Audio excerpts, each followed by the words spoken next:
السلام علیکم۔ امام ابو حنیفہ رحمۃ اللہ علیہ کی بے مثال بصیرت۔ ایک شخص نے امام صاحب رحمۃ اللہ علیہ سے عرض کیا کہ میں نے کچھ روپے ایک جگہ چھپا کر رکھ دیے تھے، اب وہ جگہ مجھے یاد نہیں آتی، میں کیا کروں؟ امام صاحب رحمۃ اللہ علیہ نے فرمایا کہ یہ کوئی فقہ کا مسئلہ تو ہے نہیں جو تم مجھ سے پوچھنے آئے ہو۔ پھر جب اس شخص نے زیادہ اصرار کیا تو امام صاحب نے کہا کہ آج تمام رات تم نماز پڑھو، انشاءاللہ کوئی صورت پیدا کر دیں گے۔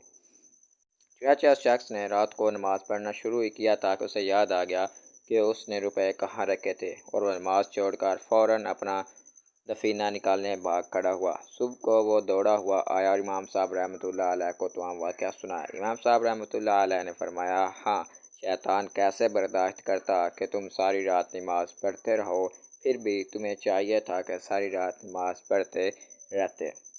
قربان جائیے امام اعظم ابو حنیفہ رحمۃ اللہ علیہ کی بصیرت پر کہ کیسا عدم المثال حل تجویز فرمایا کہ اس شخص کا کام بھی ہو گیا اور نماز کی تلقین بھی فرما دی۔